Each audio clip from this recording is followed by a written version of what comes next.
Ok, buenas tardes chicos. Vamos a ver el último tema o los últimos temas que nos quedan por revisar en el cuatrimestre, ya para que el sábado hagamos el examen y todo bien. Este, ok, creo que ahí ya se ve la presentación. Si se acuerdan que íbamos a retomar este tema que no me había dado tanto tiempo de explicarles y queda muy bien con el tema que vamos a ver esta vez.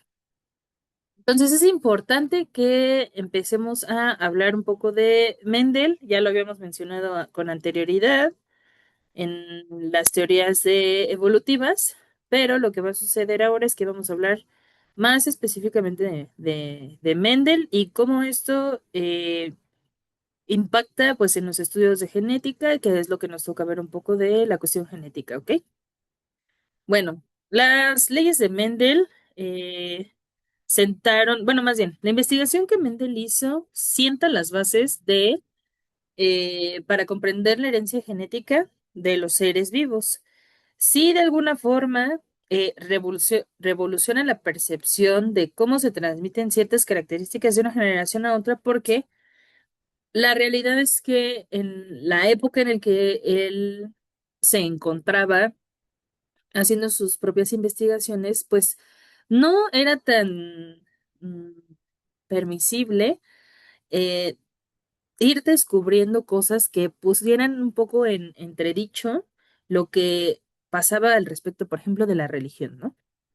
Entonces, bueno, él, Mendel es el que empieza a hacer como estos experimentos en donde empieza a parear o a reproducir eh, chícharos de diferentes colores y eso hace que él se dé cuenta cómo es que empieza a haber variaciones en los fenotipos, es decir, en las características que nosotros sí podemos ver al respecto de, por ejemplo, el color, el tamaño, este, com- eh, la textura del chícharo y cómo esto iba variando dependiendo del ensayo en el que estuviéramos intentándolo al respecto de la reproducción de los chícharos, ¿no? Entonces, bueno, estas leyes describen cómo se transmiten justo los rasgos hereditarios de una generación a otra, ¿sí? Para justo comprender la herencia genética, ¿no? Entonces vamos a hablar un poco de las tres leyes de Mendel. Y bueno, en la primera habla del principio de la uniformidad, ¿sí? Así se le conoce, o la primera ley de Mendel.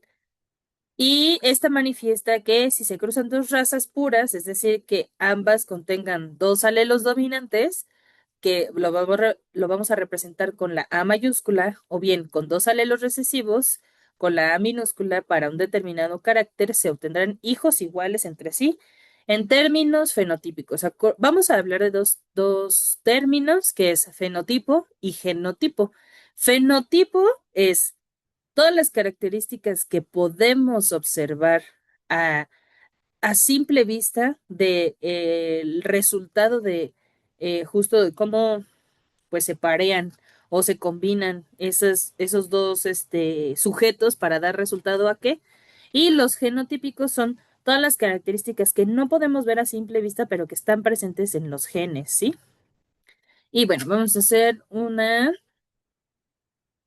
si esto me da, anotar, ocultar, anotar.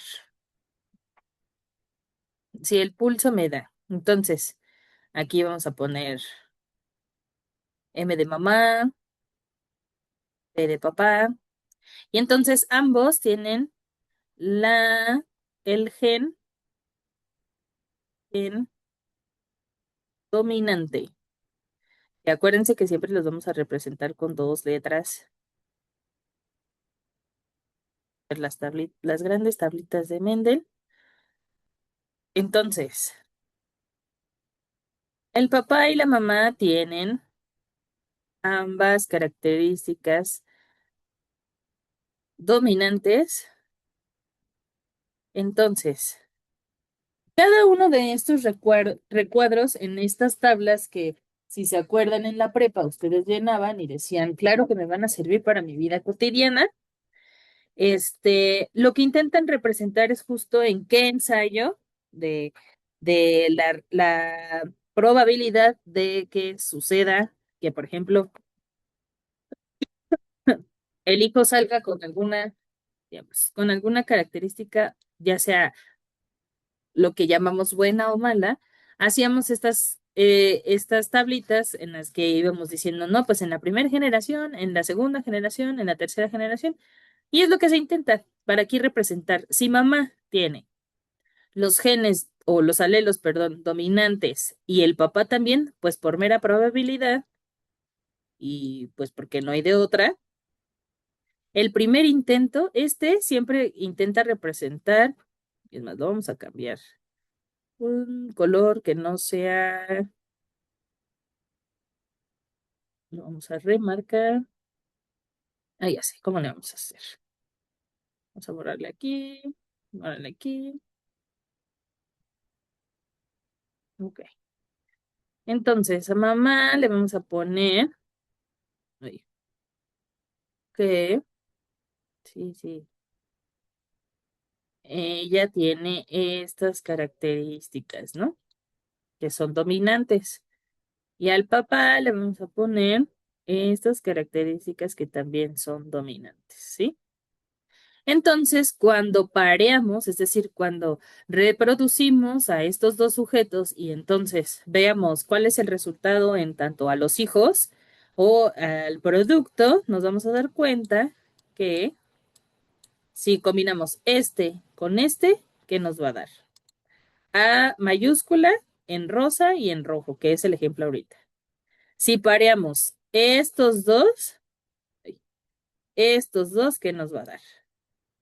A mayúscula en rojo y A mayúscula en rosa. Ay, maldita sea. Ahí está. A mayúscula en rosa. Si volvemos a parear estos dos, A mayúscula en rosa, aquí también. A mayúscula en rosa y acá A mayúscula en rojo, ¿cierto? Luego entonces, cada uno de estos intentos representará el, el hijo que, o bueno, el producto, el resultado de estas reproducciones. Este es nuestro primer intento, ¿no? Vamos a hablar. Y bueno, después vamos a hacer una tabla con la probabilidad de que esto pase. Ujú. Porque aquí se representan siempre el alelo dominante del este sujeto y aquí el alelo dominante de este sujeto. Entonces, como son los dominantes, este es el que tiene mayor probabilidad de que suceda este intento.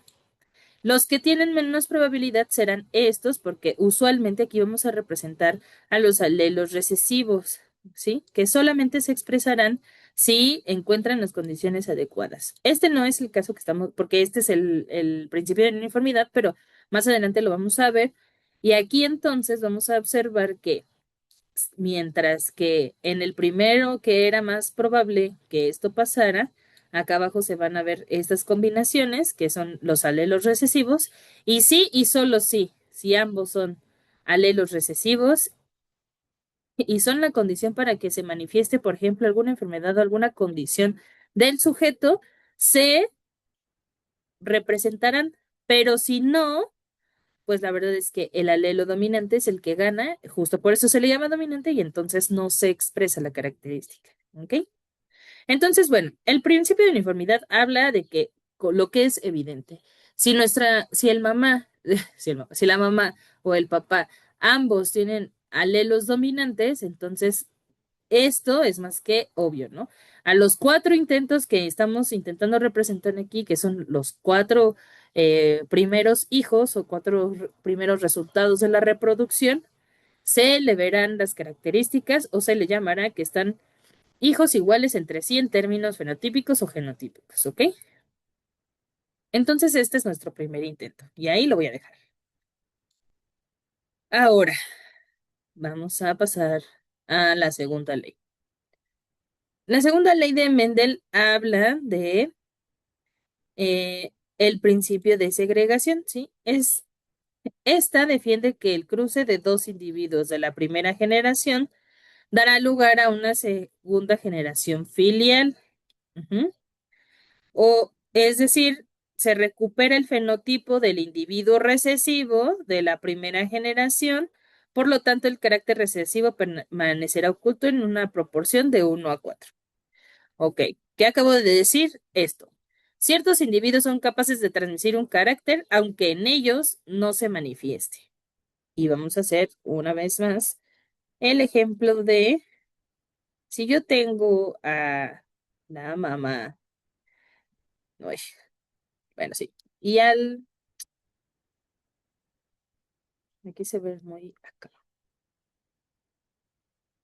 a ver, a la mamá aquí, al papá aquí. Entonces, lo que va a ocurrir es lo siguiente. Tenemos esta combinación primero. Tenemos esta primera combinación y esta segunda combinación, que es lo que nos está hablando, ¿no?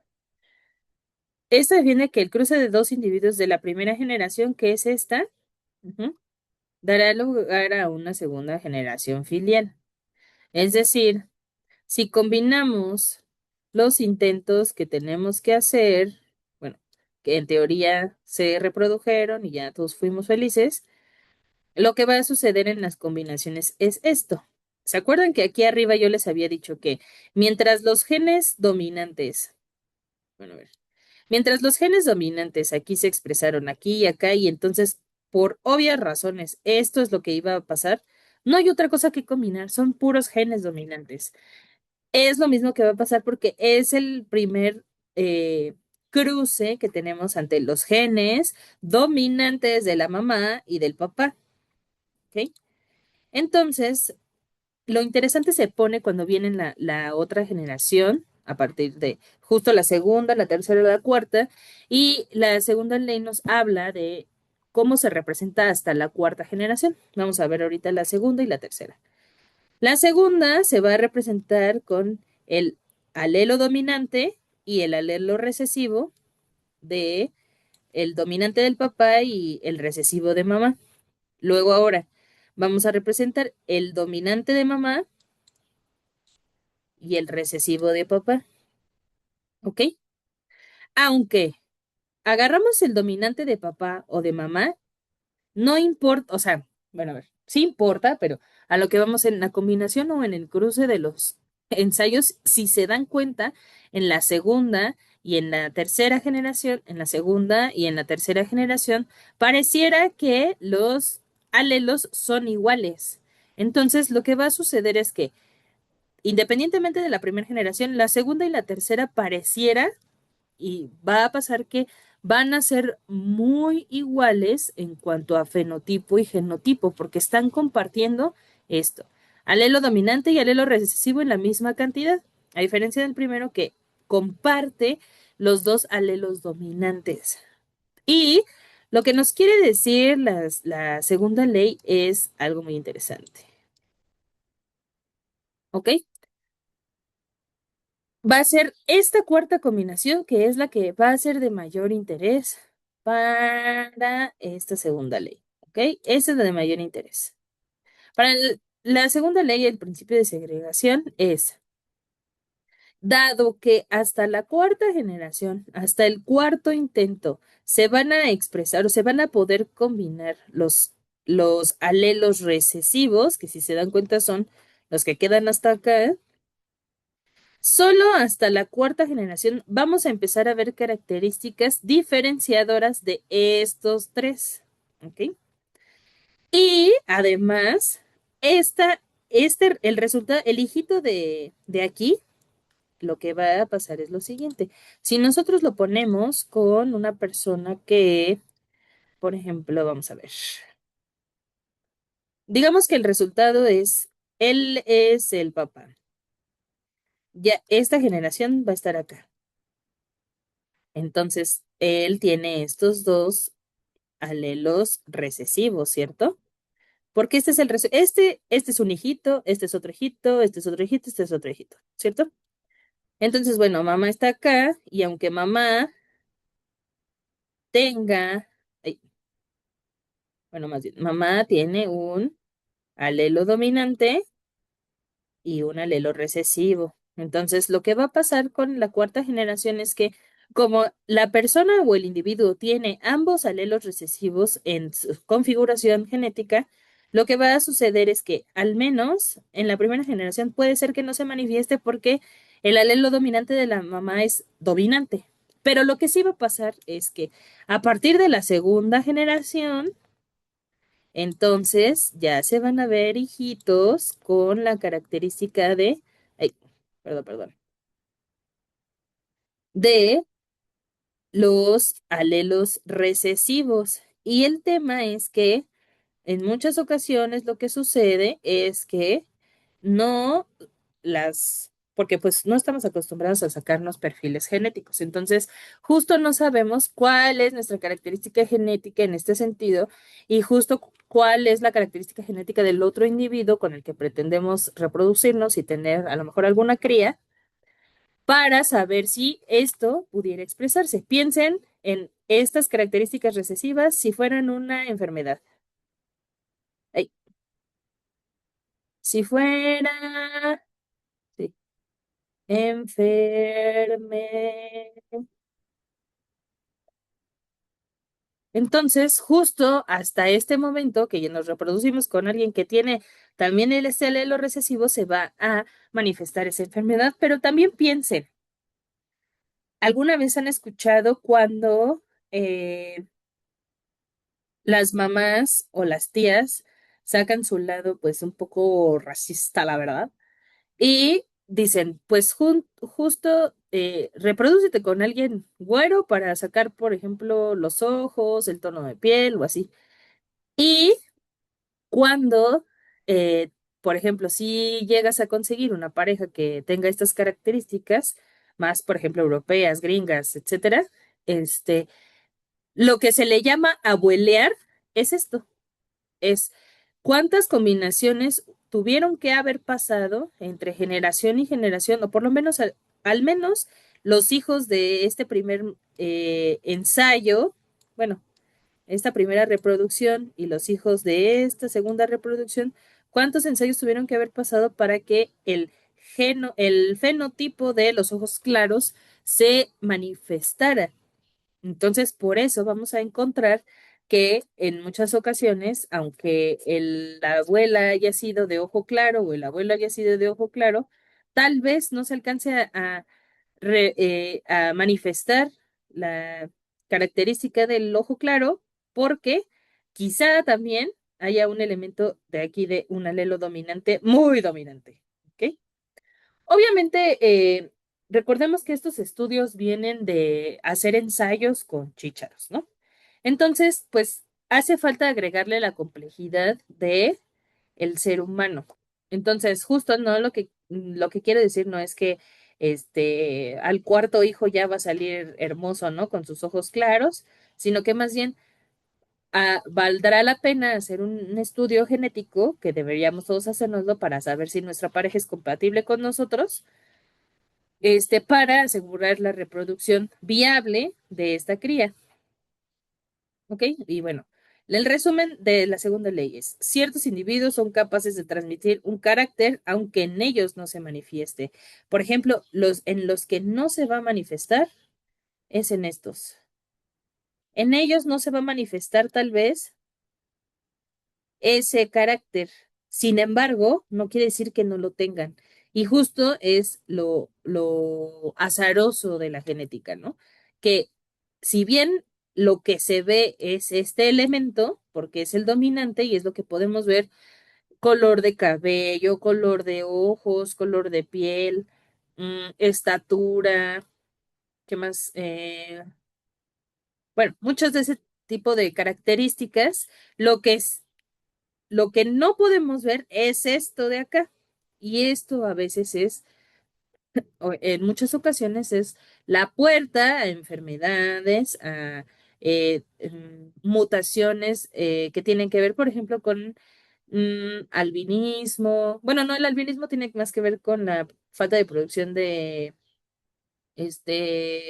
melanina, pero, ¿melanina? O melatonina. Bueno, no sé, ahí investiguen. Entonces, justo esto es lo importante que sepamos, que aunque no se nos manifieste ese carácter, sí puede ser que lo tengamos en nuestro gen y cuando nos encontremos con la persona adecuada, lo que va a suceder es que sí se va a manifestar, porque contamos con la posibilidad aquí en nuestro genotipo, lo que no se ve, para transmitir eso. Y bueno, en la tercera ley es el principio de la transmisión independiente, ¿sí? Mendel concluye que los alelos de un gen se transmiten independiente de los alelos de otro gen, es decir, que hay diferentes rasgos que son heredados sin depender unos de otros, por lo tanto, no existe relación entre ellos. Antes se creía que justo mucho de la mm, interés por esparcir todo este pensamiento de eugenésico al respecto de cuál es la raza pura, es porque justo se pensaba que era junto con pegado. O sea, si tú tenías ojo de color, piel blanca, cabello de ciertos tonos, complexión delgada, alta o robusta pero alta, y todas esas características estaba asociado a que era particular de esa raza y que no se podía repetir en otras razas que fueran inferiores, ¿no? Pero lo que vamos viendo cuando los seres humanos vamos emigrando y vamos reproduciéndonos con los otros seres humanos que nos vamos encontrando en el camino, nos vamos dando cuenta que la realidad es quizá las características que hacen particular a esa raza, que serán, por ejemplo, vamos a tomar a esta. A lo mejor esto quiere decir ojo claro, ojo claro. ¿No? Entonces lo ponemos aquí y nuestra mamá es la que tiene el ojo claro y nosotros, como somos más eh, latinoamericanos, pues a lo mejor tenemos el ojo oscuro, ¿no? Entonces el ojo oscuro tiene una tendencia a tener un alelo más dominante. Entonces lo que pasaba es que, pues se veía, ¿no? Que en estas combinaciones no se manifestaba, entre comillas, el ojo claro, ¿sí? Porque aquí es recesivo, ¿no? O sí, es recesivo.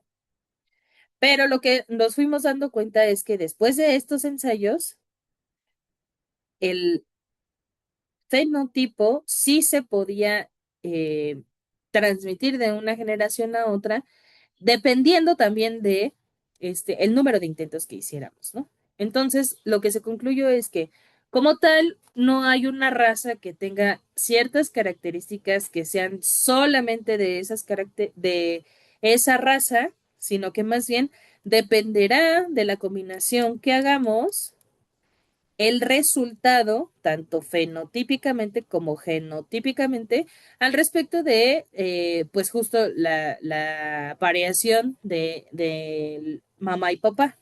Entonces, eh, esos rasgos son heredados sin depender unos del otro. Es decir, justo por eso existe la gente mulata. La gente mulata es todas esas personas que tienen el tono de piel o la característica en el tono de piel de ser morenos, pero los ojos claros. Y claros, café claro o creo que son verdes, ojos verdes, ¿no? Ojos verdes claros. Entonces, lo que sucede ahí es que los mulatos, lo que sucedía era que eran la reproducción entre personas europeas con personas que son originarios, por ejemplo, sí de Latinoamérica, pero también, por ejemplo, de la India. ¿M? Entonces, al haber esta combinación tan fuerte de características o alelos dominantes y recesivos, pues lo que se veía era, ¿por qué hasta después salió un hijo? O sea, ahí sí abueleó, y entonces Y entonces él sí sacó los ojos claros que ni el papá ni la mamá tenían. Ah, bueno, porque en su código genético había un gen recesivo que a lo mejor la mamá o el papá también traían un gen recesivo, como en este. Ujú. Aquí hay un recesivo, acá hay otro recesivo, que también se expresó, bueno, que más bien, que no se expresó en este primer intento porque a lo mejor tuvieron un hijo, nada más, o dos hijos. Y no se expresó porque el gen dominante le ganó, pero que a la hora de esta persona reproducirse con alguien que también tenía este gen recesivo, pues nada más hacían falta dos generaciones para que se expresara.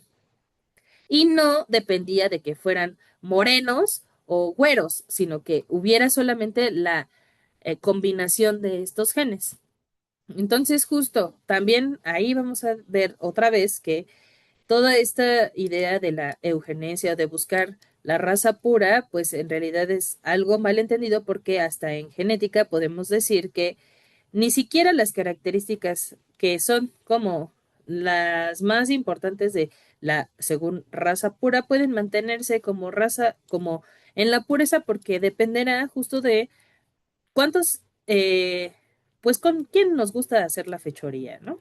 Y si nos gusta hacer la fechoría con alguien que no es de nuestra misma raza, pues lo que va a pasar es que va a haber justo esta combinación de genes y al final habrá, bueno, no sé si sepan, pero hay una teoría que habla al respecto de que mm, el cuerpo está diseñado para recibir información a través de cómo percibimos a nuestra pareja y que esa información sea lo más genéticamente distante posible de nuestra genética. Y esa es la gente que nos atrae, justo para evitar, por ejemplo, que haya incesto, todas estas cosas, ¿no? Que cuando ocurren estos incestos, como somos tan genéticamente parecidos, lo que va a pasar es un desastre, a la hora de concebir y podemos provocar enfermedades muy fuertes como por ejemplo toda la familia real, ¿no? Los Borgia, todos estos, ¿no? Que pues al final pues ya ni siquiera era sostenible continuar con la raza pura por mantener los genes de la familia real y pues obviamente todas las cuestiones más políticas, económicas que que se veían también al respecto de pues mantener el poder, ¿no? Pero bueno, hablando únicamente o exclusivamente de la genética, pues hablamos de esto, ¿no? Ahora bien, si me da tiempo en esta clase voy a regresar a las láminas que les dije de ah, unos, ¿cómo se llama? Unos conceptos que por ahí veremos en Criminología 2 si me toca darles. Pero bueno, vamos a empezar a hablar un poco más de genética, ¿sí? La genética, ahora como ya la conocemos, es el estudio de la herencia. Ujú. Un proceso en el cual un padre transmite ciertos genes a su hijo, ¿sí? Por ejemplo, la apariencia de una persona, ya vimos que los fenotípicos son estatura, color de cabello, de piel y de ojos, ¿sí? Y justo está influenciada por los genes. Otras características influenciadas por la herencia son la probabilidad de contraer ciertas enfermedades, ciertas capacidades mentales o talentos naturales. Y aquí le vamos a poner un asterisco, to, tote. Porque hablar de que las capacidades mentales o los talentos naturales pueden heredarse, estamos haciendo una aseveración muy fuerte. Porque la realidad es que, así como las enfermedades, ¿eh?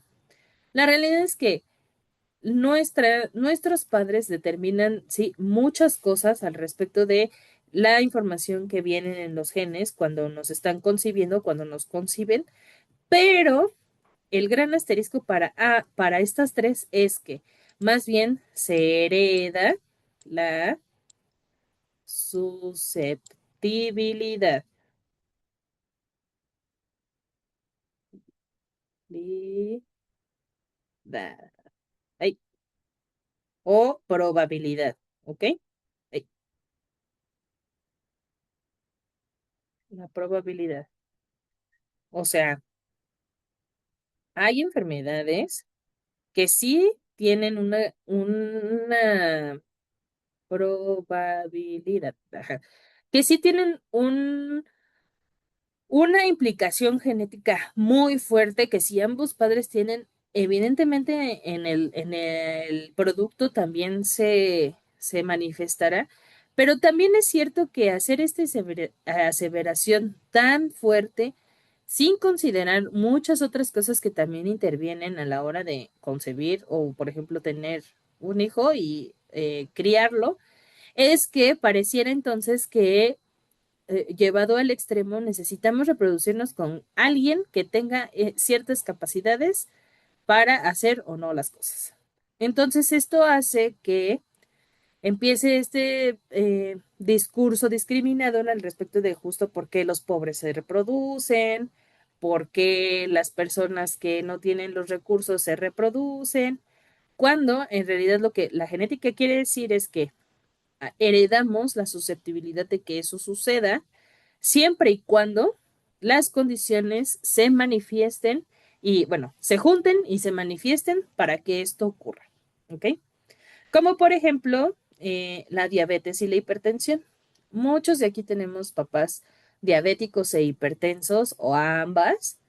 Y lo que sucede es que cuando a nosotros nos conciben, a lo mejor ya venían enfermos y sí podemos heredar la susceptibilidad a esa enfermedad, ¿cierto? Lo que no heredamos es una condena en esos casos particulares, ¿ok? Va a haber enfermedades que pues sí se van a manifestar y aunque nosotros hagamos lo posible por evitarlo, se van a manifestar, pero justo ahí dependerá el grado en la genético que esté implicado al respecto de cómo se va a manifestar en los genes, ¿sí? O sea, a ver, si tú tienes a tu papá que toca la guitarra, y se junta con tu mamá que también toca la guitarra, puedes heredar la susceptibilidad o las rutas cerebrales un poco ya más conducidas que una persona que no sabemos tocar la guitarra.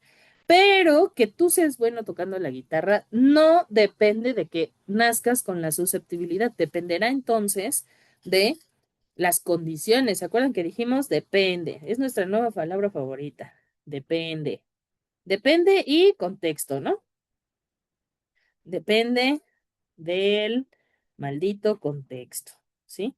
Si, por ejemplo, nuestro papá fue un bohemio que tocaba la guitarra en el Sambors y conoció a nuestra mamá y se enamoraron y ambos tocaban la guitarra en los Sambors, y tú naciste en un entorno a lo mejor un poco carente, en el que no te permitían tomar clases de guitarra, ni tus papás estaban lo suficientemente atentos a ti como para enseñarte a tocar la guitarra, tal vez sea muy probable que esta susceptibilidad no se manifieste, porque no estás frente a las condiciones para tocar la guitarra. Pero también puede pasar que si tu mamá, ambos, como retomando este ejemplo, ambos fueron guitarristas y fueron los mejores y ahí andaban de bohemios, y entonces te pagan unas clases, o más bien te haces tú autodidacta y ves videos en YouTube, puede ser que también te sea más fácil a ti aprender estos talentos, o bueno, este talento por las rutas cerebrales que probablemente heredaste. Pero lo que quiero decir es que, por ejemplo, al menos al respecto de aquí y de aquí, sí es cierto que hay una carga muy importante genética, pero no es, mm, no quisiera que lo vieran como determinante. Al respecto de las enfermedades, pues sí, desafortunadamente es muy determinante porque la genética no va a estar así como de, bueno, pero sí, pero no, ¿eh? Pero sí, pero no. Sino más bien al respecto de las capacidades mentales y los talentos naturales. Y talentos naturales entre comillas, ¿eh? Porque, bueno, así decía el artículo. Entonces, pues el estudio de la genética es justo las qué características vamos a heredar a la siguiente generación para que se transmita y bajo qué condiciones, ¿no? Ahora bien, un rasgo anormal que se transmite de padres a hijos puede no tener ningún efecto en la salud ni en el bienestar de la persona, tener solo un efecto menor o un efecto mayor. Son las tres. Y justo por eso les quería hacer la referencia aquí al talento de las guitarras, porque que tú toques bien la guitarra o no, ¿qué más te da? Pero hablando, por ejemplo, de enfermedades, vamos a retomar estos ejemplos, ¿no? Por ejemplo, ser un mechón de cabello blanco o el lóbulo de la oreja más largo de lo normal, ¿no? Por ejemplo, fíjense en su oreja, siéntanse su lóbulo de la oreja. Que el lóbulo de la oreja tenga esta separación de mi cara, a diferencia de, por ejemplo, quien lo tiene todo pegado y solo se desprende una pequeña curvatura. Eso, fíjense en sus papás. ¿Quién tiene esa característica que se manifiesta en ustedes? También no se me espanten, ¿eh? No vayan a ir ahí a buscar a sus papás y decir, ay, ¿a poco soy hijo del lechero? No, no, no, no, no. Fíjense en sus abuelos también, porque ya vimos que podemos abuelear características. Entonces, tal vez nuestros abuelos tengan esta característica del lóbulo del ojo, del lóbulo de la oreja, ¿no? Y eso no nos afecta en nada, o sea, que nuestra oreja esté bien pegada o no a nuestra cara, pues no nos representa más que pues una característica pues vanidosa, ¿no? Puede tener un efecto menor, por ejemplo, el daltonismo. El daltonismo es hereditario y puede ser un problema a lo mejor que puedes adaptarte a la sociedad como pues con unos lentes. Aquí le vamos a poner oreja. Aquí, por ejemplo, solo vamos a ver características justo como el daltonismo. mm, Voy a poner aquí diabetes pensando en una diabetes tratada, ¿no? Y que no cause como justo un efecto mayor en el sujeto, ¿no? Pero cuando ya tienen un mayor efecto en la calidad o duración de la vida, ya podemos hablar, por ejemplo, de este síndromes, ¿no? Síndromes, síndromes, o por ejemplo, esquizofrenia, esquizo, que sí son enfermedades que dependerá de la gravedad o de la magnitud, la afectación de eh, cómo se desenvuelve el sujeto en la vida cotidiana. Ujú. Entonces, se recomienda asesoría genética para parejas que justo desean un embarazo y que además haya, pues, el dinero, ¿no? Porque pues también esos estudios son caros. O bueno, no son tan accesibles, ¿no? Justo para ver cuáles son las tendencias que yo tengo genéticamente hablando y cuáles son las tendencias genéticamente hablando que tiene mi pareja y poder decidir si cualquiera de las dos personas puede o no heredar rasgos o alelos dominantes que haga que estas enfermedades que sí son discapacitantes o que sí son de un mayor cuidado, pues se puedan expresar o no. Entonces, al respecto de la genética, pues sí, tenemos bueno, características genéticas que se pueden heredar y que además ni sabemos que lo tenemos ahí. Podemos heredar características que solo tienen un efecto menor o un efecto mayor. Y el efecto mayor es lo que en teoría más nos llama la atención. ¿Ok? Bueno, los seres humanos tenemos 46 cromosomas, ¿sí? Estos consisten en dos cromosomas que determinan su sexo, que son estos de aquí abajo. Esto aquí lo vamos a poner, este es el del sexo, que se van a quedar un poco de tarea que investiguen qué pasa con estas personas que tienen un trastorno que se llama superhombres. Que, o sea, obvio ya les estoy aquí dando la respuesta, pero yo quiero que me digan qué pasa cuando ocurre este síndrome, que se reproduce un alelo, perdón, un cromosoma más, un cromosoma menos. ¿Qué es la característica en esta enfermedad que les estoy poniendo aquí en particular, ¿no? Y bueno, 22 pares de cromosomas no sexuales, que son estos, y bueno, los hombres tienen 46 XY y las mujeres 46 XX. Esta aquí es una mujer, no, este es un hombre. Y también ahí les va otro dato curioso. a la naturaleza le cuesta más trabajo hacer un hombre porque tiene que hacer esta X, le tiene que recortar una patita para que se halle, que mujeres. Entonces, no es que quiera decir que, bueno, sí, en términos de costo le cuesta menos a la naturaleza ser mujeres que hombres. Nada más por esto. Y bueno, los cromosomas se componen de hebras de información genética llamadas ADN y cada cromosoma contiene secciones de ADN llamada genes, ¿sí? Ahí en los genes se transporta la información necesaria para que su cuerpo produzca ciertas proteínas. O sea, esta información que está en cada una de las patitas me va a decir, puedo, por ejemplo, ¿se acuerdan que habíamos hablado al respecto de la enfermedad de Alzheimer, la enfermedad de Parkinson, la enfermedad de demencia senil, ¿no? Entonces, a lo mejor en esta, o sea, es un decir, es un ejemplo, no quiero decir que esto sea cierto, porque la realidad es que no lo sé, pero bueno, aquí en el par de cromosomas 7, ¿no? En este cromosoma va a estar la información de puedo o no puedo leer o reproducir la grasa o el componente químico o biológico que hace que en la neurona, ya vimos la neurona, ¿no? Haya estos, que es la mielina, ¿no?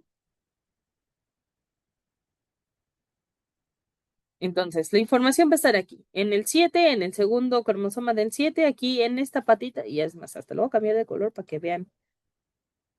Y ya me estoy yo pasando de lanza, ¿eh? Ese puntito verde que acabo de poner, que no se ve ni madres, ese puntito verde es la indicación hacia el organismo de forma biológica y química al respecto de ¿puedo o no puedo reproducir la grasa o los componentes químicos biológicos que hace que en las neuronas haya mielina o no? Entonces dependerá de la información que se lea aquí cuando nosotros ya tengamos como 70 años, si nos va a empezar a dar la enfermedad de Alzheimer o si, por ejemplo, a los 40 nos empieza a dar la enfermedad de Alzheimer porque este puntito verde que era la lectura de la mielina no era un puntito, era todo el bastón. Y entonces es obvio y es dominante que esa característica se va a manifestar incluso hasta antes de la edad esperada, que es más o menos esta edad, sino antes, porque vamos a tener la predisposición a presentar esta enfermedad, por ejemplo. Ujú. Y así pasa con todo lo que nos ocurre en el cuerpo. ¿Hay alguna mutación en alguno de estos pares? Por ejemplo, aquí, aquí, por acá, aquí en la puntita, ¿no? Y algo va a estar diferente en cómo se leen las señales en nuestro cuerpo. Y entonces concluimos una vez más que estamos vivos de milagro porque la realidad es que para que una mutación de este tipo se manifieste, la verdad es que hasta probabilísticamente es más probable que algo salga mal a que todo bien, porque es muy complejo. Entonces, pues bueno, ahora, fíjense. Mm, pues, ok. Cada par de cromosomas contiene un cromosoma de la madre y uno del padre, ¿sí? Y cada cromosoma en un par aporta básicamente la misma información, ¿sí? Cada par tiene los mismos genes, algunas veces hay ligeras variaciones de estos genes, ¿sí? Ya sé que probabilísticamente son pues cifras muy bajas, pero lo que ocurre en realidad es esto. Aquí está representado lo que yo ya les dibujé en las tablas anteriormente, aquí está, ¿sí? Aquí está el papá sano y hay una mamá enferma, ¿ok? Entonces, lo que va a pasar es que ahora ya hasta vamos a combinar. Aquí hay una condición representada por el color rojo y aquí hay sexo. El sexo del individuo que nos va a dar cuando tengamos esta reproducción de estas dos personas. Entonces, hacemos la reproducción. Este primer intento nos va a dar la primera X, que es el gen del padre, y la primera, chinga, y la primera Y. Sí, justo porque es hombre, el primer hijo hombre. Ujú. Perdón, perdón, lo dije mal. Ahí va de nuevo. Y ya vi por qué. La X se va a heredar de la madre y justo está marcado con rojo. Ujú. Y la Y la vamos a sacar del papá. ¿Ok?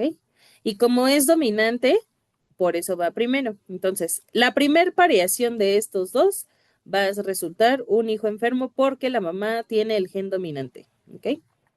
Luego, el segundo intento, y bueno, que acuérdense que heredemos el gen dominante, muchas veces quiere decir que ahí está el gen reposando, siendo feliz, pero puede ser que no necesariamente se exprese. O sea, tendrá que buscar las condiciones necesarias, ¿ok? Luego entonces, volvemos a reproducir estos dos, vamos a jalar la X dominante de la madre y la X dominante, la X del padre, se da una hija mujer que además está enferma y tiene el 50% de la probabilidad de que esta herencia pues se manifieste o bueno, más bien, que la tenga, que la tenga. Ajá. Luego entonces al tercer intento vamos a sacar la X de la mamá, perdón, y la X, no, y la Y del papá.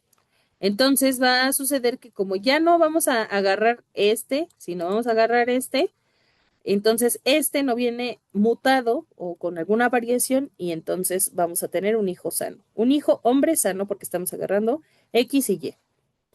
Y luego para el cuarto intento, aquí, si se acuerdan, en las tablas anteriores está al revés. Aquí el cuarto intento habla de que ya no es dominante el gen donde viene la enfermedad y tampoco aquí. Y entonces al cuarto intento ella ya la libró porque los genes que ella heredó ya son los que no están enfermos, o por lo menos el que no está enfermo de la madre.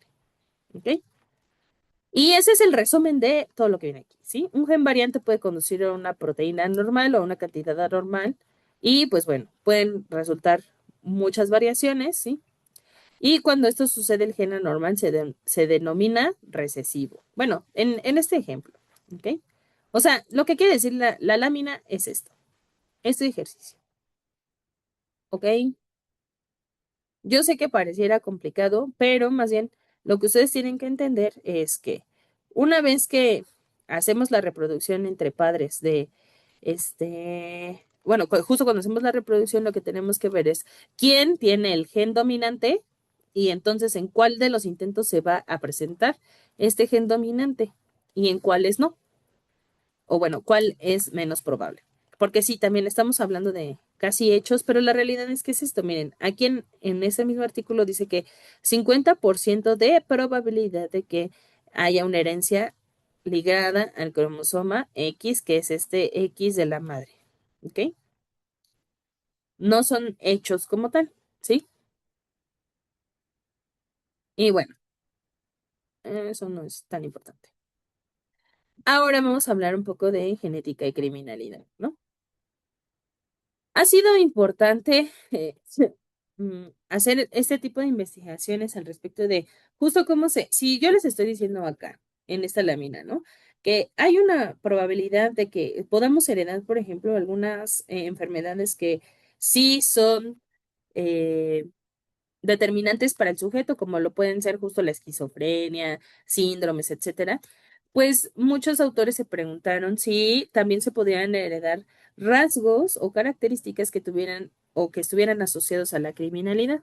Entonces, bueno, justo la importancia de hacer esta investigación es que hay una búsqueda de causas genéticas en el campo de la criminalidad que han generado ejemplos intrigantes, ¿sí? Y que hay ciertas características asociados a la conducta delictiva. Sin embargo, pues la naturaleza de criminalidad humana desafía las explicaciones simples y directas, ¿no? porque lo que buscaban estas investigaciones era ver en dónde está el gen criminal que hace que tú no entiendas cuáles son las reglas de la sociedad, o que hace que tú te quieras comportar así, o que hace que tú disfrutes ver perritos sufrir, o que hace que tú tengas excitación cuando usas fuego. Sí. Entonces, justo lo que sucede es que a pesar de que encontramos que hay ciertas características que vienen desde la parte genética, también la ciencia se da cuenta que no es una explicación tan fácil, porque si fuera tan fácil, entonces justo modificamos el ADN y los genes y entonces pues ya nos quedamos con el superhombre, la supermujer. Y eso trasladémoslo a todas las características que tiene el ser humano. Entonces sí puede ser peligroso. Entonces justo lo que nos dimos cuenta es que no tiene una explicación tan simple como el, este gen es el que produce la conducta delictiva, sino que además implica una combinación de influencias genéticas, psicológicas y ambientales. Aquí ya hablamos de este, este de aquí es contexto. Este de aquí, psicológicas, es el sujeto. Y este de aquí es con qué características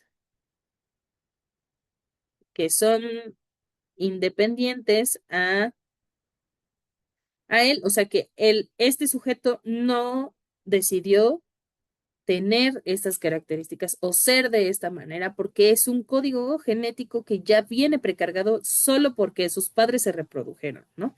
Este es lo que corresponde al sujeto, ¿no? ¿Por qué piensa, por qué actúa como actúa? Y el contexto es justo, porque lo abrazó su mamá, lo abrazó su papá, se lo madreaba su mamá, se lo madreaba su papá, trabajó desde pequeño, se prostituía, etcétera, etcétera, ¿no? Y bueno, la investigación sobre las causas de la criminalidad humana también han sido objeto de fuertes críticas, ¿sí? Justo porque no podemos ser tan reduccionistas al respecto, ¿sí? Que hay detractores que temen que tales descubrimientos puedan utilizarse para identificar e implicar a ciertos grupos étnicos o raciales como genéticamente predispuestos a la conducta desviada. Y eso es lo peligroso, porque antes se creía que, por ejemplo, las personas de raza negra son más tendientes a la violencia física, pero lo que nada más estábamos viendo era variando las variables de raza y frecuencia en la violencia, pero no volteamos a ver a las otras razas o a las otras etnias con las mismas variables. Y el problema es que sí hay un fenómeno que se llama sesgo de confirmación que dependerá de quién investigue la información, si encuentra o no los resultados. Y justo eso es peligroso porque ¿quiénes creen ustedes que favorecen este tipo de investigaciones que hacen que otras razas que no sean la suya parezcan desfavorecidas? Pues justo todos los que les interesa hacer menos a las razas, ¿no? Como en algún momento, si Hitler hubiera tenido esta información en la mano, muy probablemente lo hubiera ocupado para desacreditar a todas las otras razas. Y no nos vayamos tan lejos. O sea, hay lugares en el mundo, en la actualidad, en la que siguen creyendo en la raza pura. Y justo meternos a cuestiones que no podemos modificar con, por ejemplo, esta cuestión de los contextos o el sujeto, sí nos puede meter en un problema de modificación genética. Si alguien de ustedes ha leído aquí el libro de Un Mundo Feliz de Aldous Huxley, le quedará más claro entonces cuáles pueden ser esas implicaciones. Si no lo han leído, léanlo. Es un gran libro y es de cultura general. Habla un poco al respecto de justo qué tan lejos podemos llevar a cabo la modificación genética para favorecer o desfavorecer ciertos grupos y qué qué características le atribuimos a esos grupos, ¿no? Y antes justo se creía que, por ejemplo, la raza negra solo servían para esclavos porque su capacidad física era muy fuerte, o sea, la raza negra ocupa, o bueno, tiene una capacidad de tolerar condiciones muy extremas, que justo eso los hace, ya vimos esta cuestión de la adaptabilidad, ¿no? Que los hace más adaptativos a ciertos espacios, a ciertos ambientes que son más arduos o áridos. Y entonces, justo regreso a la pregunta que les hacían alguna vez en la clase. ¿Cómo diablos decimos que ellos son la raza que menos se ha adaptado si son los que más pueden sobrevivir, ¿no? Pero bueno, como les digo, tiene una implicación muy, muy racista. Pues esas afirmaciones que hacen, ¿no? Y bueno, al respecto de la investigación sobre genética y criminalidad, se ha encontrado que hay anomalías bioquímicas, ¿sí? Sí, es cierto que durante mucho tiempo hay científicos que buscan esta respuesta, ¿no? De qué tanta probabilidad hay de herencia hacia la conducta criminal, pero bueno, los primeros intentos por identificar justo las raíces de este comportamiento se basan en el concepto de determinismo biológico, ujú, que es, por ejemplo, esto que tiene que ver con lo que vimos al respecto de evolución. Ajá. Va a haber alguien que nos diga,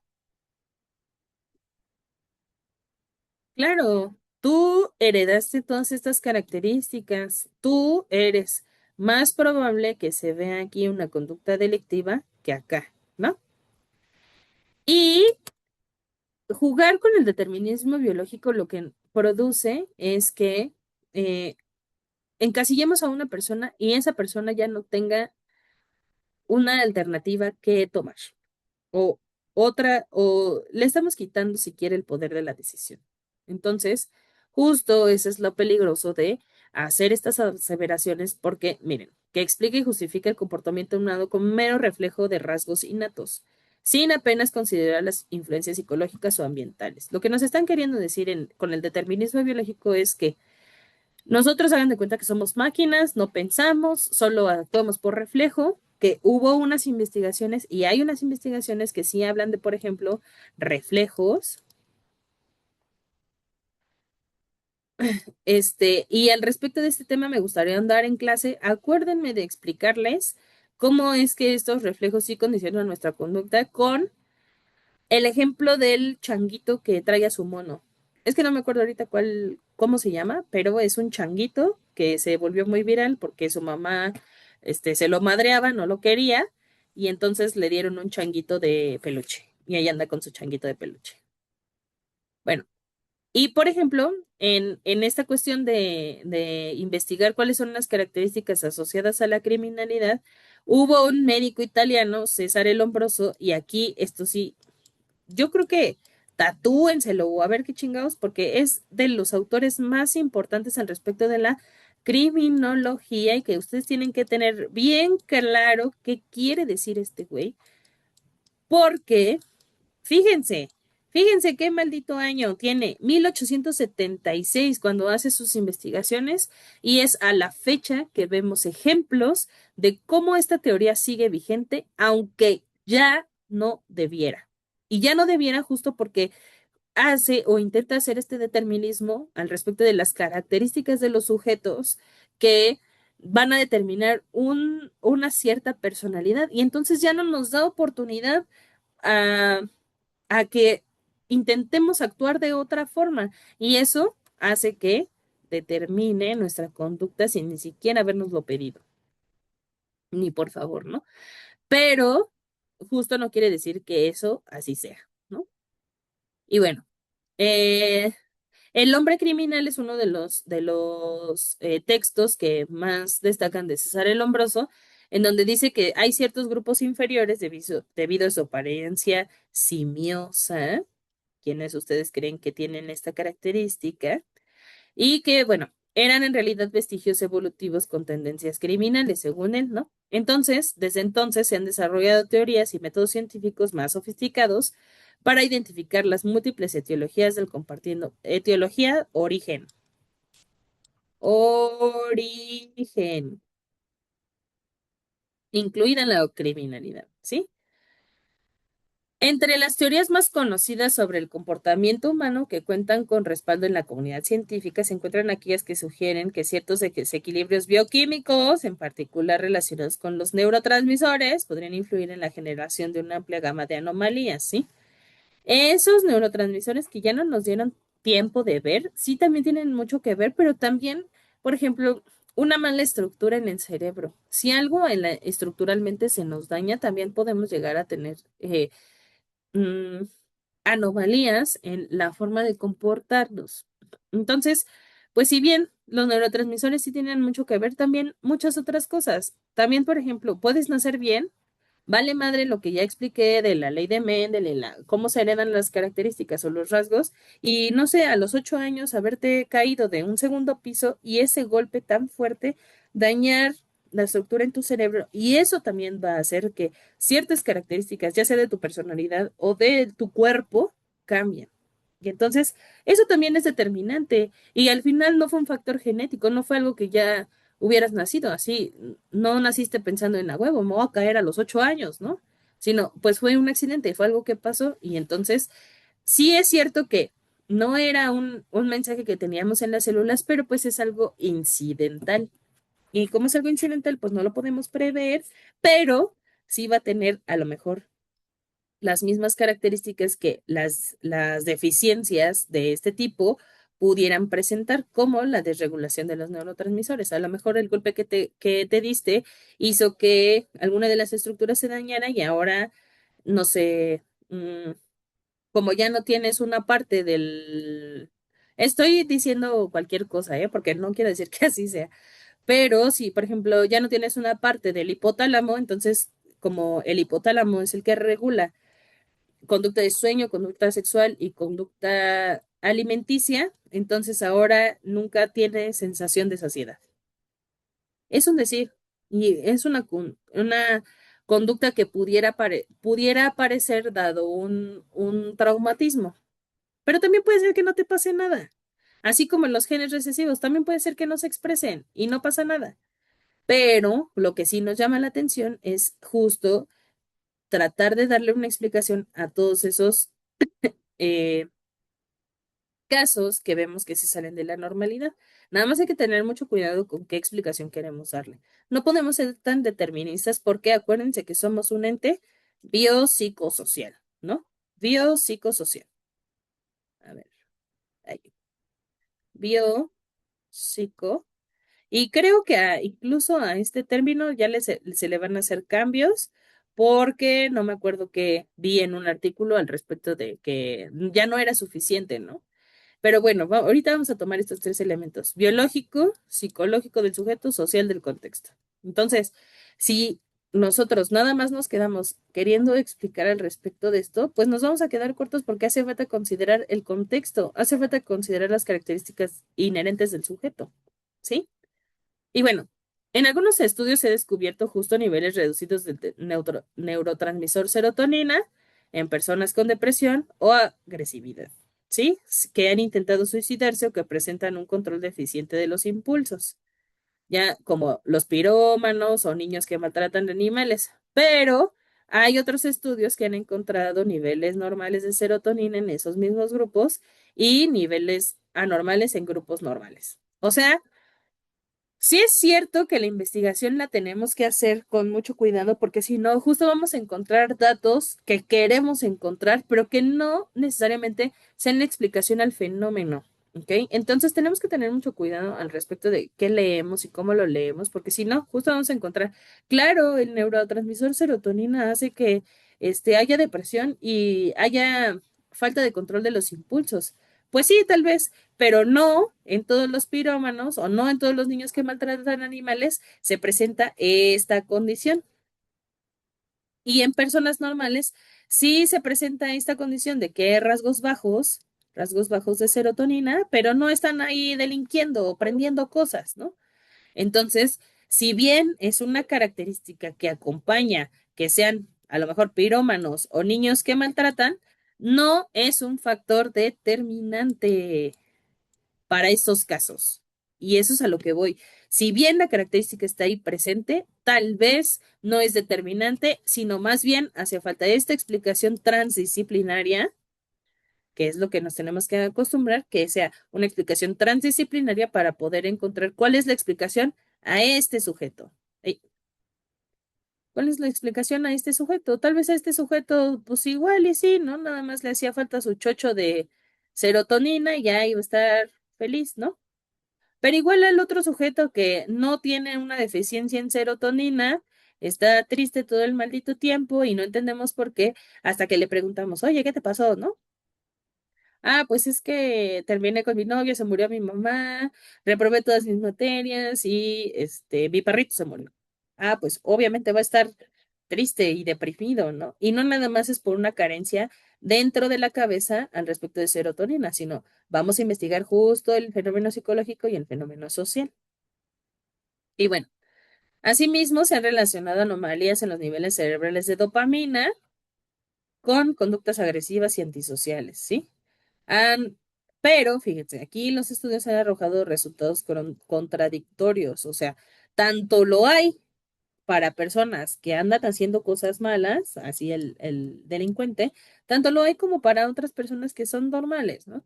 Entonces, el papel de los neurotransmisores, como estos dos, sigue siendo controvertido y no explica adecuadamente la criminalidad, sobre todo aquí.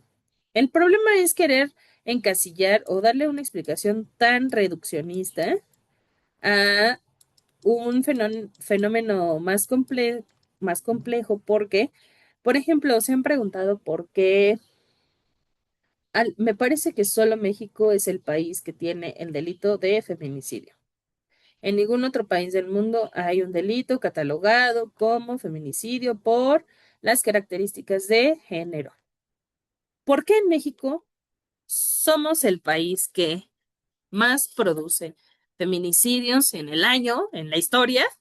¿Y por qué, por ejemplo, en, qué será? En la India, que también es un país bastante misógino? No, vámonos a algo más extremo. Pónganle Palestina, todos estos que tienen una cuestión judía más ortodoxa, ¿no? Este país ¿dónde están Dubái.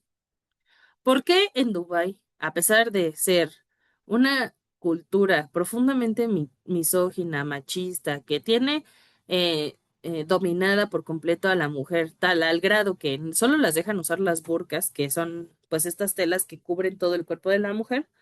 ¿Por qué en esos lugares no existe como tal la figura de feminicidio en las leyes y por qué en México sí? ¿Y por qué somos tendientes, no? Si tú me estás diciendo aquí en estos estudios de genética que hay algún tipo de desregulación en el cerebro y que además lo podemos controlar porque una vez sabiendo qué es lo que está mal, le podemos dar su chocho, o le podemos mover a la estructura para que ya no sea así el sujeto, ¿por qué maldita sea? Depende de dónde nos paremos. ¿Por qué en México vemos conductas como justo las que se representan con el feminicidio? ¿Y por qué, a pesar de volvernos a parar en Dubái y que el país es profundamente misógino, no hay como tal una conducta de feminicidio? Sí, en teoría es el mismo cerebro para todos. Ah, ahí está la cosa, ¿no?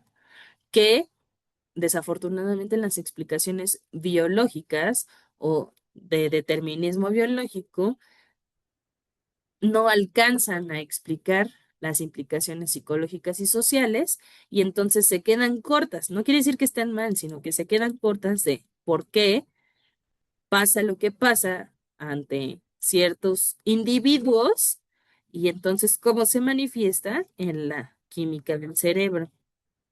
¿Ok? Interesante, ¿no? Porque entonces, pues así vamos a tirar todas estas cosas que nos vienen diciendo, pues mucho charlatán, ¿no? De que tómate un chocho y ya todo vas a estar bien, cuando pues no, no es suficiente, o bueno, más bien, no alcanza tomarnos un chocho para arreglar justo todos estos temas. En muchos de los casos, a lo mejor, por ejemplo, en esquizofrenia, pudiera funcionar, pero hasta en la esquizofrenia está recomendada la terapia, por ejemplo, para enseñarles a que las formas en las que ellos alucinan, identificar que son alucinaciones y que no caigan en este juego de entrar en contacto con la alucinación para justo no hacer cosas que no estén permitidas, ¿no? Bueno, las implicaciones que tiene la biología de la criminalidad es muy comparable a la biología de la agresión y la testosterona, ¿no? Hablamos ya en una clase de que al haber más o incremento de la producción de la testosterona aumenta la agresividad y suele explicar en muchas cosas la conducta, ¿no? De los hombres. Pero eh, justo se ha convertido casi en un cliché y uno sin un fundamento científico sólido, porque si bien está implicada la testosterona en que exista cierta producción o cierto desarrollo de caracteres sexuales secundarios, como lo son justo el engrosamiento de la voz, que se desarrollen ciertos músculos, pues la agresividad como tal, como una conducta, no está determinada únicamente por que se segregue o no testosterona, ¿sí? Y vean, cuando existe una disfunción fisiológica secundaria a una disfunción genética, pueden coexistir déficit cognitivos e impulsividad. Entonces, quiere decir que la impulsividad no siempre está asociada a que exista o no testosterona, exista o no ciertas deficiencias en estructura, tanto como neurotransmisores, por ejemplo, ¿no? Y bueno, eh, ah, finalmente, los déficits intelectuales no solo disminuyen el juicio, sino que también reducen la capacidad de la persona para reconocer sus sentimientos y bueno, eso ya lo sabemos, ¿no? Es decir, para todo esto, todo lo que vimos en el cuatrimestre es una forma de querer explicar la conducta humana y sobre todo enfocarnos más en la conducta de la criminalidad de una forma biológica.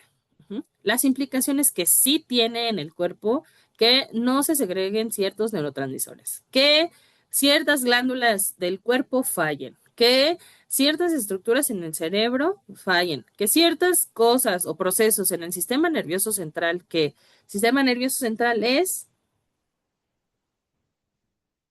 médula y muy bien. Sí, yo como Dora la exploradora, ¿no? Muy bien. Entonces, todo lo que ya vimos sí tiene un componente muy importante en cómo nos comportamos biológicamente hablando, pero no quiere decir que sea determinante en muchos de los casos. Y cuando queremos tomar una postura determinista, lo que va a suceder es que la explicación no sea suficiente para describir la conducta criminal. Luego entonces vamos a pasar este tema, pero antes también acuérdense que les había dicho que me recordaran que viéramos estas diapositivas porque, bueno, todo tendrá sentido, ¿no? Ahora bien, si nos volvemos a encontrar en algún otro cuatrimestre, vamos a hablar un poquito de esto, nada más que no vamos a ahondar tanto en los términos como lo haremos aquí. Entonces, bien. El temario me sugiere que definamos todos estos conceptos para entender cuál tiene una implicación un poco más innata y otra que se pueda moldear con el aprendizaje. Entonces, bueno, el instinto es como tal un impulso natural e innato común en los individuos de una especie animal. Ajá. El bebé succiona por instinto. ¿Ok? Va a haber ciertas conductas presentes en el ser humano que no tuvimos que aprender para saber que tenemos que hacerlo. Como este ejemplo, el bebé que succiona por instinto. Y además el movimiento que tiene que hacer la lengua para estimular al pezón y que el pezón haga el vacío necesario en nuestra boca para que la leche salga de forma adecuada, porque si no, hay bebés que se pegan al pezón, pero no lo hacen de forma adecuada y entonces nada más se llenan de aire. Y eso es algo que quizá en el código genético vino mal traducido y el bebé por eso no es capaz de tomar la leche de forma adecuada. Pero bueno. Son conductas que ya vienen programadas como tal, o sea, es nuestro sistema operativo con el que nos entregaron, con el de fábrica. Y bueno, esta no, nada tiene que ver con que si lo aprendemos o no lo aprendemos. Si somos un bebé que nace en cualquier parte del mundo que consuma leche a través del seno de la madre, entonces ese bebé, esté donde esté, va a reaccionar de la misma forma que cualquier otro bebé que nazca en cualquier otra parte del mundo al respecto de succionar la leche del seno de la madre. Entonces, esos son conductas que no aprendemos que ya vienen precargadas en nuestro sistema, ¿no? El impulso, entonces, es el deseo o emoción que lleva a realizar de manera intempestiva y sin reflexión. Pero aquí se dan cuenta que aquí hay una característica innata, ¿no? No nos tuvieron que enseñar, no tuvimos que aprender o no tuvimos que verlo, para saber qué era lo que teníamos que hacer. Como por ejemplo, si ustedes tienen un bebé en casa, un sobrinito, lo que sea, y eh, bueno, es que esto solo es a los meses, pero bueno, si ustedes les pasan el dedito por el pie, ocurre un reflejo que hace esto con sus deditos de los pies, o sea, cierra los deditos de los pies. Nadie Nadie le enseñó a ese bebé que tenía que hacer ese movimiento con los pies y aún así lo hace, independientemente del bebé, si nació en Chimalhuacán, si nació en Ecatepec, si nació en México, si nació en Estados Unidos, si nació en Europa, independientemente de dónde esté, si ustedes le hacen así a un bebé en su planta del pie, va a ser el mismo reflejo. Entonces, no tuvo que ver el bebé, que otro bebé respondiera a ese estímulo para reaccionar de esta manera. El impulso tiene una característica que sí es aprendido, porque de alguien tuviste que ver que esa era la forma de reaccionar ante cierto estímulo, ¿sí? Eh, pero que además aquí lleva una característica de forma intempestiva y sin reflexión, como por ejemplo, esto es algo muy característico de la conducta de miedo. Miedo. Ajá. A la gente que se le borra el cassette cuando se pelea o así, es porque quiso reaccionar ante las tres respuestas al miedo, que es huida, pelea o el freezing, ¿cierto? Entonces, no tienes que pensar tanto en qué tienes que hacer, sino más bien tú aprendiste a cuál de estas tres es la que tienes que apelar. Ujú. Entonces, sí tiene una característica que, como tal, el miedo tiene estas tres respuestas y no hay de otra, pero tú, en este contexto social, aprendiste a cuál de estas tres elegir. Ujú. O la otra definición que vamos a ver es el temperamento, ¿sí? Es este conjunto de características innatas y genéticas de un individuo que influyen de la manera en que reacciona y enfrenta las distintas situaciones de la vida, ¿sí? Tanto se refiere a una cuestión de humor y la motivación. La motivación es lo que te mueve a, lo que te mueve. Ujú. Y como la intensidad de sus afectos psíquicos.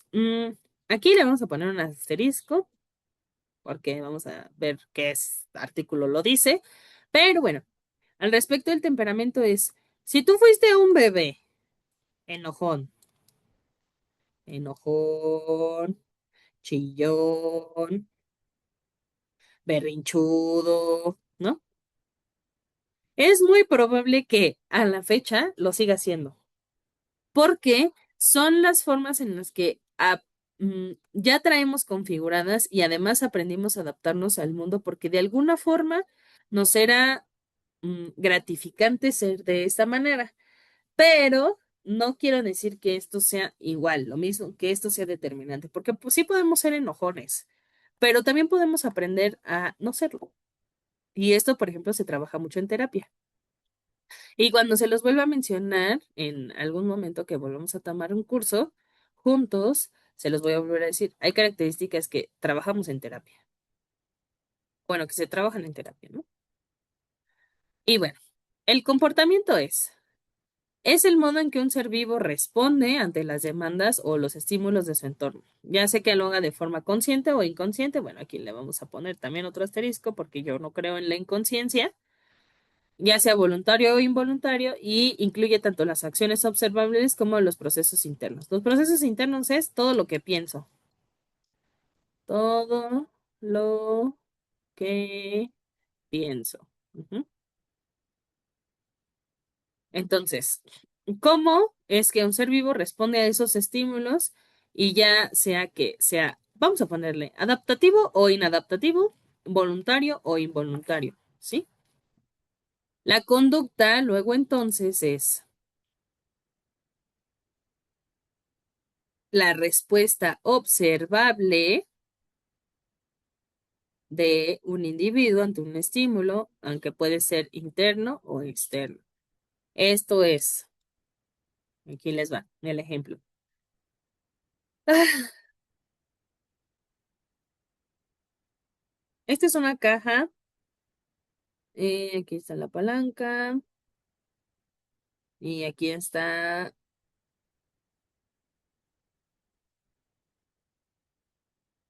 un ratoncito, que creo que parece más gato, ¿no? Pero bueno, no está el ratón. Entonces lo que el ratón tiene que hacer es presionar la palanca para que en el dispensario salga comida y entonces tenga acceso a la comida, ¿no?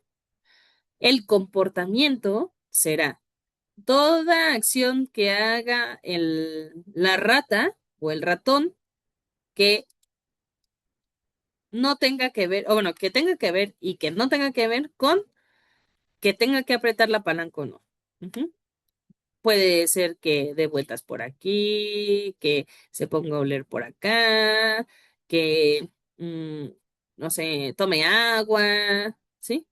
La conducta es esa respuesta observable del individuo ante el estímulo. Si yo bajo, si yo le indico aquí, es que además en este panel hay luces, ¿no? Si yo le indico a la rata, ya le prendí esta luz, que esta luz significa que debe de apretar la palanca para obtener alimento, entonces la conducta va a ser ver que la rata se acerque, toque la palanca y coma alimento, ¿ok? Es esta respuesta observable, y aquí está la clave, observable, y si es observable, es medible. Ay, si es observable, es medible. Ujú. Y a la conducta no le importa tanto si pensaste o no la respuesta. Es solamente la respuesta observable. Si estás pensando, por ejemplo, a las personas que sufrimos de ansiedad, una de las conductas que mejor nos regula a las personas con ansiedad son conductas estereotipadas. Las conductas estereotipadas son movimientos repetitivos que nos provocan algo en el sistema nervioso y entonces reduce esta sensación de ansiedad. En el caso de la maestra es mover mucho la pierna. Entonces, la conducta observable para las personas, para la persona con ansiedad, que es la maestra, es mover la pierna de forma repetitiva, constantemente, para reducir la ansiedad. Mi comportamiento va a ser entonces, ¿qué maldita sea estoy pensando? ¿O qué hice? ¿Qué hice con anterioridad? ¿Qué estoy pensando para que yo esté presentando conductas de ansiedad? No sé, a lo mejor estoy pensando cómo decirle a mis alumnos que los voy a reprobar a todos, o que su práctica estuvo muy chafa, o que por favor no me funen en la encuesta académica, por ejemplo, ¿no? Entonces, si yo estoy ansiosa, la conducta es que yo esté moviendo el pie y el comportamiento es qué estoy pensando, qué estoy haciendo, qué hice antes, ¿no? Y bueno, el carácter, este es un término de origen griego y significa incisión o marca, ¿sí? Esto es porque Platón o Aristóteles, creo que es Aristóteles es el que habla al respecto de los humores, de que una vez que naces, el primer humor que tomas, hagan de cuenta que el humor anda por ahí vagando en el espacio, y entonces cuando naces, el humor que más cerca esté de ti se apropia de ti y entonces tú adquieres esas características de personalidad que en esta ocasión se le llama carácter. Ujú.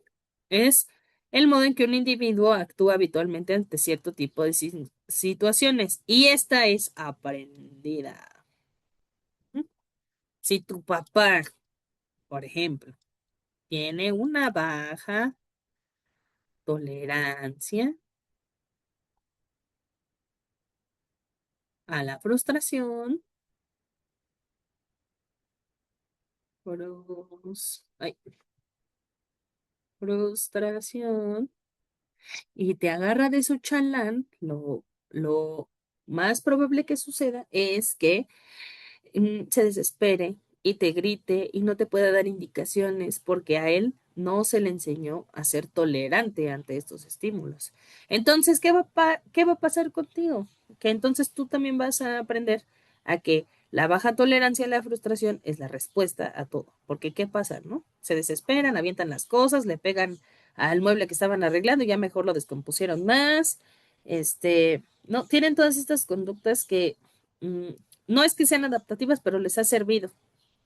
Pero también podemos aprender a que si, por ejemplo, nuestra mamá es una persona que no se mete en conflictos, que fuma la pipa de la paz con todos, que antes de ponerse a discutir busca una razón o una forma de poder comunicarse, es muy probable que por que sea de los tutores o de las personas que más tenemos cercanos en nuestro universo, en donde aprendemos a ser humanos, este, aprendamos también eso. Entonces también podemos heredar, o bueno, aprender un carácter de ese tipo. O sea, no nada más es para las cosas negativas, también para lo positivo. Entonces, ya vimos, hay unas cuestiones que son de carácter innato, hay otras que son de carácter más, mm,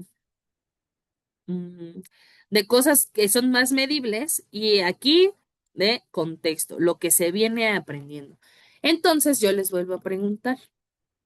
Entonces, un criminal nace o se hace. Ahora ustedes, justo es lo que ustedes tienen que reflexionar con toda la información que yo les he dado o que ya se les ha dado, porque lo que sucede es que ahí andamos viendo gente que según tienen su carrera y según son los más crimis y los más profesionales y todo, y andan diciendo barbaridades como estas que vamos a ver ahora, y justo es importante que las conozcan para que ustedes identifiquen cuando vean una bibliografía que intente hablar de todas estas cosas que hoy a la fecha están, pues, no debieran usarse o están desactualizadas, ¿no? Ahora vamos a hablar un poco de biotipologías. Las biotipologías son esta, quiso ser ciencia del tipo humano, el cual intenta explicar a través del físico de la persona, a través de las características físicas, si se dan cuenta, esta es una persona delgada, alta, esta es una persona más fornida, más musculosa, pero que no es tan alta, y aquí una persona más chaparrita, pero con cierta característica en el cuerpo, y a estas personas atribuirle cierta lista de características que entonces determinaban su conducta. Y la conducta ya vimos que es lo que podemos observar, ¿no? Lo medible. Entonces las biotipologías eh, intentaron ocupar la morfología, la fisiología y la psicología. Ujú. Las biotipologías traen una escuela muy lombrosiana. Lombrosiana ya vimos que es un güey que nos tenemos que aprender su nombre y tenemos que saber cuáles son las referencias a esto, a él, ¿no? César Lombroso. Todo lo que tenga que ver con Lombrosos lo vamos a decir lombrosiano. Ujú. Entonces, bueno, porque lo que Lombroso intenta hacer es tomar las características, y eso lo vamos a profundizar si les digo que si les doy criminología 2, pero Lombroso lo que intenta hacer es tomar a una persona y en base a las características que esa persona tiene, empezar a atribuirle características también de personalidad, y entonces bastará con solo ver a una persona para determinar si es o no algo. Ajá. Lo peligroso de esto es que esa, ese querer conjuntar esas dos características, la personalidad con la característica morfológica dista mucho de tener una correlación tan directa. O sea, ya vimos que hay cuestiones genéticas que determinan que seamos de cierta o de cierta forma o no. Entonces, si yo les estoy diciendo que si mi papá tiene diabetes y mi papá también, tal vez yo tenga mayor predisposición a tener un cuerpo de este tipo, ¿no? Pero también de este tipo, porque la diabetes también se ve así, también se ve. O sea, esta es la convención social de cómo debiera verse la diabetes, pero también la diabetes se ve así. Hay casos en los que hace que los enfermos de diabetes bajen muchísimo de peso y entonces, mm, a falta de un recurso donde tomar la energía que el cuerpo le ocupa, como en este caso, pues va, digamos, chupando a la gente, ¿no? Bueno, la biotipología es una disciplina científica cuyos precursores fueron la fisionomía y la psicología. Fisionomía. La fisionomía es una ciencia que no la inaugura Lombroso, pero su autor sí toma muchas cuestiones del Lombroso. De hecho, busquen algo que tiene que ver con el vertillonaje o Alphonse Bertillon, que justo él es el que agarra y dice, ven para acá, te voy a medir todas tus cosas, tus orejas, tus labios, la separación entre tus ojos, tus cejas, todo, todo, todo, y entonces yo voy a decir cómo se ve el cerebro, o más bien el cráneo, o las medidas de alguien con estas características. ¿Ok? Entonces, esta versa sobre el tipo humano atendiendo al predominio de un órgano o función y su premisa es que existe una correlación entre las características físicas del individuo y sus rasgos psicológicos. ¿Sí? Entonces, la biotipología busca establecer correlaciones, esto es bien importante que sepamos tenerle cuidado entre las formas corporales y el temperamento, considerando que a determinada constitución del cuerpo corresponden ciertos rasgos temperamentales y conductuales. Y ya hemos visto, ya nos hemos cansado en la actualidad decir, perdón, que muchas veces las características del cuerpo ni siquiera están asociados directamente a quiénes somos, sino justo aquí, por ejemplo, sí podemos hablar de cuestiones más biológicas que determinan si podemos bajar o no de peso y nada tiene que ver con que somos disciplinados, ¿no? O por ejemplo, esta persona que está mamadísima o está muy ejercitada, ¿y qué tiene que ver? A lo mejor tuvo el varo para inyectarse lo que sea, ¿no? Y esa persona decimos, no, pues a lo mejor está escuálida y así, y tú crees que no ha hecho ejercicio para ponerse como el güey de acá, pero la realidad es que a lo mejor tiene hasta más fuerza que tú, ¿no? Tiene más condición que uno, porque a lo mejor este güey hace, por ejemplo, los que hacen bicicleta no están tan así tan toscos, pero sí tienen un cuerpo pues más definido, ¿no? Entonces, nada tiene, o bueno, no tiene que ver directamente el cuerpo que poseemos con las características que a nosotros nos hacen ser nosotros. Y luego entonces, eh, Rodríguez Manzanera es uno de los autores más importantes, al menos en la literatura de México, que dice que mm, él sigue un largo camino que básicamente muestra las búsquedas de las relaciones entre las características físicas de un individuo y sus características psicológicas. Y bueno, justo estos primeros estudios que fueron los fisionomistas son todos estos que empiezan a tomar estos rasgos de físicos que cuánto te mide de aquí a acá, ¿no? ¿Cuánto te mide la nariz? ¿Cuánto de aquí a acá? ¿Cuánto te miden los ojos? ¿Cuánto te mide el cuello? Ujú. Y bueno, después vinieron los frenólogos y se consideran a estos dos como los antecesores de la moderna biotipología. Antes era o fisionomistas o frenólogos, los que hacían justo todas estas mediciones al respecto del cuerpo para determinar qué características de personalidad tenías, pero ya no debe usarse. Escuchen bien, ya no debe usarse. Y justo es importante que lo tengan tan presente porque hay libros, y se los voy a enseñar, lo tengo a la mano. Este es un libro que me pidieron leer en la terapia en la que estoy yendo, ¿sí? Es un libro que ha de tener, ¿qué les gusta? Ahorita voy a encontrar el maldito año porque justo 2000, este libro es de 2021. 2021. 2021. Estamos 2026. Y les voy a enseñar justo a lo que quiero llegar, ¿no? Este libro habla de que uno está muy herido en la infancia y la chingada, ¿no? Aquí les voy a enseñar la portada. Y cuáles son las heridas que según nos impiden ser las personas que en potencial somos, ¿no? Y entonces empiezas a leer el libro y dices, ah, qué padre, ¿no? Describe, ¿no? Mi infancia. Y luego nos damos cuenta que empieza a atribuirle esta señora características de personalidad a las características físicas de los sujetos sin considerar las malditas enfermedades que como raza podemos llegar a tener o que somos más propensos a tener. Y entonces la autora se atreve a decir que, por ejemplo, personas con este tipo de característica fisiológica en el cuerpo tienen cierto tipo de herida de abandono o de características en su personalidad sin siquiera considerar las malditas cosas biológicas. El problema de esto es que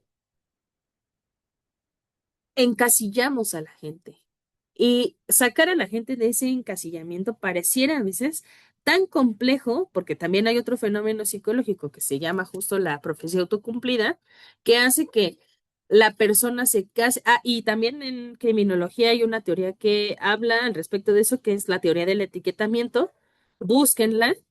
Este, que hablan justo de eso. Una vez que somos etiquetados y que somos percibidos como ciertas características de un estereotipo que está en la convención social, como por ejemplo el güey marihuano, el güey que se aplica, o la morra de los plumones, nos atribuimos a nosotros mismos esas características y ya está muy cabrón que nos saquen de ahí. Entonces, justo lo peligroso de hacer este tipo de aseveraciones es que no le damos la posibilidad al sujeto de que nos pueda demostrar que, pues tal vez no, tal vez me puse gordito porque, no sé, me operaron y no me podía mover y estuve 6 meses en cama y por eso subí de peso. Y nada tiene que ver con que si soy un culero o no, o si soy buena onda o no, sino con las situaciones también incidentales de la vida. Entonces eso es lo peligroso y por eso ya no debiera usarse, ¿ok? Al final, el autor Manzanera, de donde saqué casi la mayor de la información de de estas diapositivas, habla de que la biotipología criminológica sería la aplicación de los conocimientos biotipológicos para la distinción de diversos tipos entre los criminales. Pero la deficiencia que tiene esta teoría al respecto de los primeros intentos que hace Lombroso es que Lombroso no investiga con población en general. Lombroso únicamente toma población penitenciaria. Entonces, las aseveraciones que haga Lombroso solo tienen que aplicar a población penitenciaria. Y desafortunadamente, la población penitenciaria y quienes son arrestados o quienes están dentro de las prisiones, siempre, siempre, escúchenlo bien, siempre ha tenido que ver con cuestiones más clasistas y de otro tipo racistas que por la comisión de un delito. Entonces, claro, claro que en las prisiones de Italia, en las prisiones de Europa, iban a haber personas que no eran o que no estaban apegadas al canon físico que había en Europa, como por ejemplo latinos, raza negra, ¿sí? Y que estaban también determinados por la pobreza. Entonces, claro, claro que la comunidad negra iba a estar en los primeros índices de delincuencia, claro, porque también no volteábamos a ver hacia arriba. De hecho, justo Lombroso también es importante por eso, porque él sí voltea hacia arriba y dice, ah, ¿qué crees? Los políticos también pueden ser criminales, ¿eh? Y aguas, porque hasta pareciera que son los más peligrosos. Entonces, las biotipologías, si bien es uno de los primeros intentos por explicar la conducta criminal o la conducta humana en general, hay que tener cuidado y ya no debe de usarse, ya no, ¿ok? Y aquel que me encuentre, así que lo escuche y que diga que, dadas ciertas características en la cara, en el rostro, en el cuerpo, ¿puedes decirme la personalidad? Lo repruebo y lo denuncio ante la Profeco, porque eso ya no debiera pasar. Recordemos que somos seres biopsicosociales y las características de nuestro cuerpo, de nuestra cara, están determinadas por un código genético, no porque si eres un culero, ¿ok? Y bueno, aquí hay una breve clasificación de las escuelas, porque además esto se difundió muchísimo. A muchos autores les hizo sentido justo porque venían, fíjense, ¿eh? La escuela francesa, la escuela alemana, la escuela italiana, la escuela americana, pues sí, todos estos son güeros, ¿no? La escuela mexicana entró mucho tiempo después y la verdad es que eh, Alfonso Quiroz Cuarón, quien es quien trae toda esta literatura, se da cuenta que pues como que la teoría aquí en México no aplicaba tanto, ¿no? Porque justo México tenía todas estas características de el mestizaje, ¿no? De, al mismo tiempo confirmaba la teoría y la negaba porque tú decías, güey, pues si estoy viendo que este güey que es güero y que si es mexicano, mexicano, pero nada más porque tuvo una ascendencia un poco de los aztecas, de los mayas que aquí estaban, obtuvo ciertas características que no lo hacen por completo, que quepa en este estereotipo, pero pues tiene ascendencia pues alemana o francesa o europea, ¿no?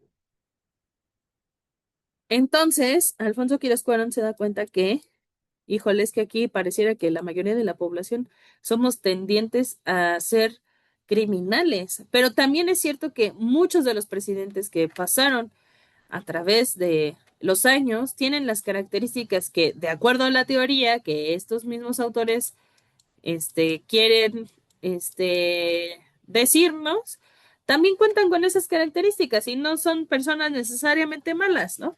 O no son personas necesariamente o buenas, por ejemplo, ¿no? Si dijera, este güey es bueno y este malo y este bueno, y nosotros hemos tenido presidentes de todos los tipos, ¿no?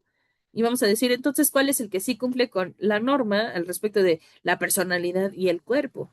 Pues ninguno, ninguno porque no está asociado, ninguno porque no está asociado. El cuerpo no nos va a decir como tal la característica o el rasgo de personalidad que mejor nos explica a nosotros, porque no dependen eh, al 100% la una de la otra. ¿Ok? Tómenle foto o captura a esto porque esto lo voy a retomar en un o bueno, en cuatris posteriores y ya tendrían una diapositiva menos que estudiar. Pues bueno, ahora sí me fui de filo. Estas son las referencias. Son muchas, ya lo sé. Y a ver. Luego entonces, eh, mm, para el día del examen necesito que lleven las láminas que ya habíamos quedado que iban a colorear. Yo ya no les pedí otras láminas, o sea, son las puras láminas de sistema nervioso central y que tienen que ver con neurona. Les iba a pedir otras, pero ya la verdad es muy poco el tiempo. Les voy a pasar la presentación, bueno, estas diapositivas que les enseñé ahorita y en clase para que tengan con qué estudiar.